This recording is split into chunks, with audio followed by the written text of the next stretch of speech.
ان سے 15 کروڑ روپے کا فراڈ کر کے ان کا 15 کروڑ روپے کے جو رقم تھی اس کو چونا لگا کے وہ یہاں سے غائب ہوا ہے۔ وہ ڈاکو لیاقت جو ہے فراڈ کر کے فرار ہوا ہے، جس ڈبل چا کی آپ کو کہانی سنا رہے ہیں۔ اس کے علاوہ واجد علی ہیں، واجد علی صاحب کے 2 کروڑ روپے ہیں۔ اس کے علاوہ نعیم حیدر ہیں، ان کے 2 کروڑ روپے ہیں۔ آپ ہیں جی نعیم حیدر۔ اس کے علاوہ ارحم ہیں، ان کے ہیں تقریباً 2.25 کروڑ، یہیں پہ ہوں گے ارحم، ٹھیک ہے جی، یہ ارحم ہے۔ اور اس کے علاوہ سید علی رضا ہیں، ان کے 1 کروڑ 30 لاکھ ہیں۔ پھر بلال ہیں، ان کا 1 کروڑ ہے۔ پھر عرفان بٹ ہیں، ان کے 1 کروڑ ہے۔ فاروق بھٹی ہے، اس کا 1 کروڑ 10 لاکھ ہے۔ پھر ملک شوکت ہے، ان کا 75 لاکھ ہے۔ عدیل امجد ہے، اس کا جو ہے تقریباً 12-13 لاکھ ہے۔ عارف صاحب ہیں، ان کے 35 لاکھ ہیں۔ کاشف صاحب ہیں، ان کے 50 لاکھ ہیں۔ عمران صاحب ہیں، ان کے 60 لاکھ ہیں۔ اور اس طرح تقریباً 150-200 متاثرہ لوگ ہیں۔ ایسا ہونا چاہیے، لیکن ایسا کرنا نہیں چاہیے۔ لیکن ان کے ساتھ ایسا ہونا اس لیے چاہیے کہ نہ یہ اللہ کا حق ادا کرتے ہیں، نہ یہ بندوں کا حق ادا کرتے ہیں، نہ یہ کسی اپنے عزیز و اقارب جو غریب ہوں ان کا بھی خیال نہیں رکھتے۔ ابھی 2-4 دن پہلے کی بات ہے، ہماری یہاں مسجد کے اندر ایک خاتون آئی۔ ہم آپس میں باتیں کرنے لگے معاشرے کی بے حسی کے حوالے سے، اس کو دیکھ کے میں بات کر رہا تھا لوگوں سے۔ وہ خاتون ہم سے تھوڑا دور بیٹھی تھی۔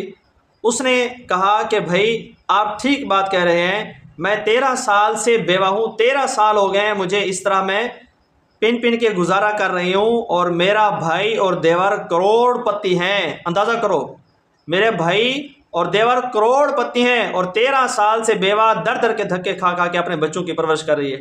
اب بتاؤ ان بھائی اور دیور کے رزق پہ خدا کی لعنت نہیں ہے؟ جو اپنی بہن کے کام نہ آئے، اپنی بھابھی کے کام نہ آئے، اپنے بھتیجوں کے کام نہ آئے، بھانجوں کے کام نہ آئے، تو کیا رزق کا اس ایسے رزق کا؟ تو اس لیے معاشرے کی بے حسی کو دیکھ کے آج کروڑوں روپے جو انہوں نے سالوں لگائے ہوں گے، جمع کیے ہوں گے، اور جو ظاہر سی بات ہے کروڑوں روپے جمع کرتا ہے وہ عام طور پر تنخواہ دار طبقہ نہیں ہوتا، یا بہت بڑے عہدے والے ہوں، بڑی تنخواہیں ہوں ان کی، تو شاید ہو سکتا ہے، لیکن اکثر یہ خود کاروباری ہوتے ہیں جو کروڑوں روپے جمع کر لیتے ہیں۔ دفعہ نہیں ہو رہا، پاکستان میں کئی بار ایسے چونے لگ چکے ہیں، لیکن سبق تبھی ملتا ہے جب خود کو مار لگتی ہے۔ تو ان واقعات سے سبق کیوں نہیں حاصل کرتے ہیں؟ ان واقعات سے سبق حاصل کریں، اور ابھی بھی وقت ہے، اپنے آپ کو سدھاریں، اللہ کا حق ادا کریں، اپنے عزیز و اقارب جو غریب ہیں، بہن بھائی ہیں، باقی رشتہ دار ہیں، ان کا حق ادا کریں۔ اور دیکھیں قرآن مجید کے اندر ہے کہ جہنم میں جانے والے لوگ جب ان سے پوچھا جائے گا کہ بھئی تم جہاں پہ کیوں آگے ہو، تو وہ کیا جواب دیں گے؟ لم نک من المصلین، پہلے بات تو ہم نماز نہیں پڑھتے تھے، اور دوسرا کیا جواب دیں گے؟ ولم نک نطعم المسکین، ہم مسکینوں کو کھانا نہیں کھلاتے تھے۔ کیا مسکینوں کو کھانا کھلانا ان کا فرض ہے جیسا کہ ہم سمجھتے ہیں؟ میں اپنے معاشرے کی بات کر رہا ہوں، ہم تو یہی کہتے ہیں نا، کیا مسکینوں کو کھانا کھلانا میرا فرض ہے؟ میرے اپنے بچے نہیں ہیں، میں اپنے بچوں کے لیے کما رہا ہوں، وہ اندھا ہے، لنگڑا ہے، ٹوڈا ہے، کیا ہے، وہ خود کمائے خود کھائے۔ تو ایسی باتیں کی جاتی ہیں۔ چاہے کوئی صحیح سالم ہو جو طاقت بھی رکھتا ہو کام کرنے کی، لیکن اس کے بچے زیادہ ہیں۔ آج کیا کہا جاتا ہے؟ بچے زیادہ ہیں، روزی کم ہے، تو پھر بچے پیدا کیوں کرتے ہیں؟ اللہ تعالیٰ ان کو سمجھ عطا فرمائے، اب کیا میں ان کو کہوں۔ اللہ کے پاک پیغمبر صلی اللہ علیہ وسلم کے چچا حضرت علی رضی اللہ تعالیٰ عنہ کے والد صاحب، ان کے اولاد زیادہ تھی، کثیر العیال تھے، اور نادار تھے، غریب تھے۔ تو اللہ کے رسول صلی اللہ علیہ وسلم نے اپنے دوسرے چچا عباس رضی اللہ تعالیٰ عنہ سے بات کی، فرمایا کہ بھئی ہم ایسا کرتے ہیں کہ ایک حضرت علی کے والد کا ایک بیٹا میں لے لیتا ہوں اپنی کسٹڈی میں، اور ایک بچہ آپ لے لیں، تاکہ ان کا بوجھ ذرا ہلکا ہو جائے گا۔ اب بتائیں ایسا ہوتا ہے آج؟ کوئی چچے ایسے کرتے ہیں، کوئی کزن ایسے کرتے ہیں، سگے بھائی کا نہیں پوچھتے۔ آج کا معاشرہ یہ حال ہو چکا ہے۔ ویڈیو لمبی ہو جائے گی۔ ابھی کچھ عرصہ پہلے مجھے ایک بھائی ملا، وہ کہہ رہے میرا بھائی مال کے ضائع ہونے پہ غم ہونا چاہیے، کیونکہ مسلمان جسد واحد کی طرح حدیث میں آتا ہے، کسی کے دکھ کو دکھ سمجھنا چاہیے۔ میں یہ نہیں کہتا کہ سب ایسے ہوں گے کہ جنہوں نے زکوٰۃ نہیں نکالی ہوگی، لیکن اکثر ہمارے معاشرے میں یہی چل رہا ہوتا ہے، اس لیے میں عرض کر رہا ہوں۔ ابھی گندم کے سیزن پہ میں نے عشر کی بات کی، عشر سے پہلے میں نے شکر کی بات کی کسانوں کو کہ بھائی اللہ کا شکر ادا کرو، پچھلے سال 5-6 ہزار کی گندم تھی اور ابھی 10-12 ہزار پر ہے، تو شکر ادا کرو کہ اچھے ریٹ پر چل رہی ہے۔ تو سب کہنے لگے کہ بھئی آپ اگر کاشت کرتے تو آپ کا اندازہ ہوتا کتنا خرچہ لگتا ہے۔ بہرحال خرچہ جتنا بھی لگے تو پھر بھی ان کو پرافٹ ہے، بچت ہے۔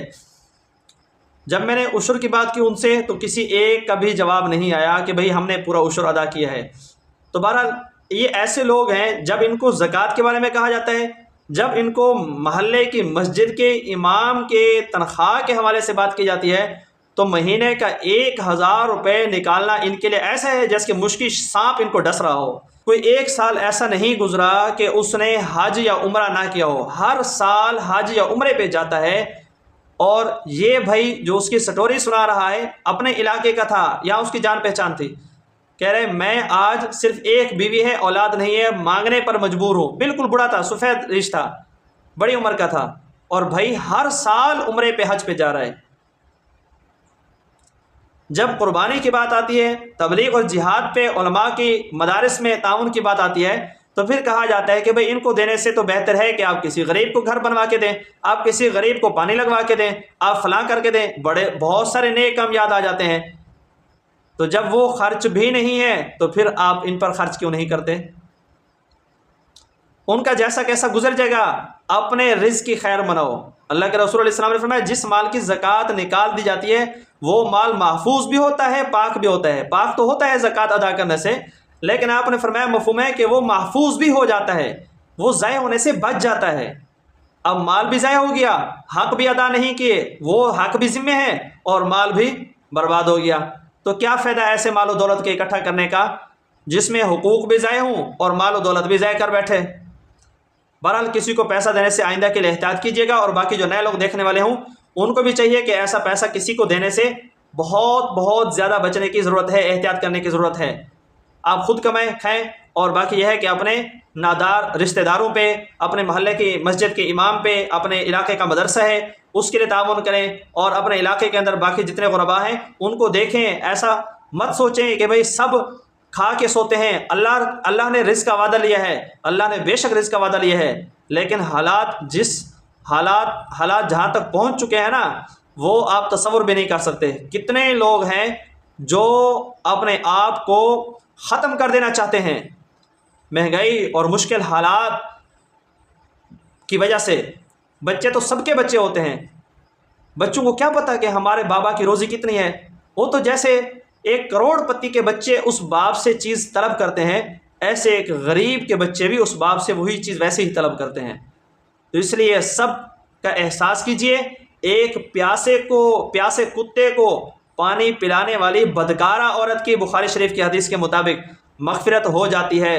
تو کیا خیال ہے جو اپنے رشتہ داروں کو، قریبی کو اور اپنے علاقے کے معذور، غریب، نادار اور نیک لوگوں پر خرچ کرے گا، انسانوں پر خرچ کرے گا، اشرف المخلوقات پہ خرچ کرے گا، کیا اللہ اس کو مغفرت نہیں کرے گا؟ اللہ اس کی بخشش نہیں کرے گا؟ امید ہے کہ اللہ اس کی بھی بخشش فرمائے گا، لیکن آپ خرچ کرنے والے بنیں۔